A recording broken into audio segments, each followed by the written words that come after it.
You'll never guess what was laying in wait for me in the bathroom last week.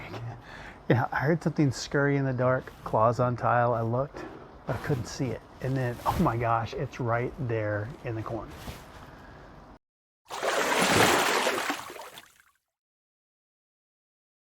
We're still here in Fiji this week, now on the far east side of a place called Taveuni. Last week, about as far west and north as you can go, so opposite ends of the country.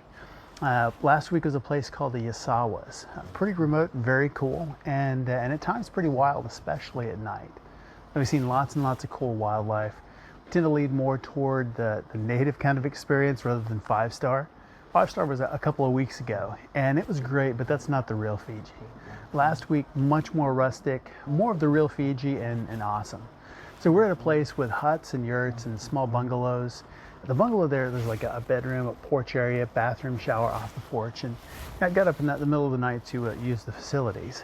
And as I walked in, I heard something scurry in the dark. Unmistakable claws on tile.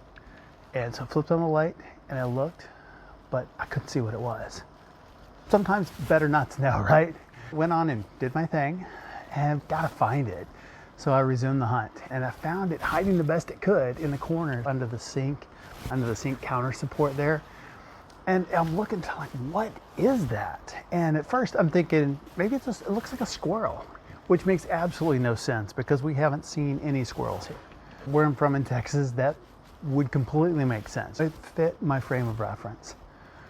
And as leaders, we encounter problems, and some we know, easy to identify. We've seen them before, they fit into our box. And others are a little bit unfamiliar. We look at it, we go, I'm not quite sure what to do with that. It doesn't fit in my frame of reference. So how do we tackle those unfamiliar problems outside of our expertise? Turn the unknown into aha. And obviously it's a little more complex if the stakes are high. We have the future-proof decision-making framework that covers both complex and simple decisions. We share all that with our clients. But here's a piece of it for more normal everyday problems, which in this case was what I was dealing with. Number one is to start with curiosity. Move into information gathering mode. At this stage, our goal is to expand our understanding of the problem space, not just jump to solutions. And that's really hard for me because I want to jump straight into solve mode. But when we get really curious, we gain new insights. And maybe in other circumstances, reach out to your network or community for insights, experience they might have had with similar challenges. In this case, nobody was around in the middle of the night. It was all up to me. Second is to brainstorm, or if it's a more complex problem, having a more structured brainstorming process. In my case, my brainstormer was like, all right, what lives around here? Not squirrels. And in business, we aren't alone, or shouldn't be. So pull in some diverse perspectives, involve some team members from various departments or levels in your organization. Use techniques like mind mapping, the 5 whys. I've talked about that multiple times before, but dig deeper into the root causes of the issue. This is the time to think creatively and generate a wide range of potential approaches, no matter how unconventional they may seem at first. And I had one of those. I had an unconventional idea.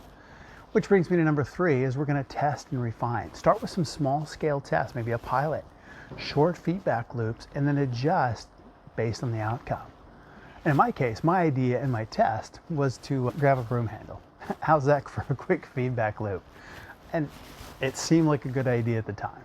So now I'm standing in the light with a broom handle, trying to see what is hiding in the corner under the sink.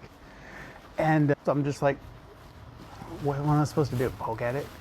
And so this dark mass comes scurrying out of there with lightning speed. It was like something out of a campy horror 60s movie. And I'm backpedaling, trying not to fall down and process what my brain is seeing at the same time. And not a squirrel. This thing was a brown crab, like a land crab, about the size of a big saucer dinner plate plus legs. And it was crazy fast. Honestly, I'm glad I was alone and there weren't any cameras, because maybe might have screamed a little bit, just a little bit, manly scream, of course. And little gentle broom hockey and scooted on out the door. I thought about leaving it for my wife to find and waiting for the real scream, and no, then I thought better of it. things that don't fit our frame of reference stretch our minds. We learn, we adapt, we grow, and maybe end up just a little bit smarter. So how do you deal with the unfamiliar problems? What is your mental broomstick? Let me know in the comments below.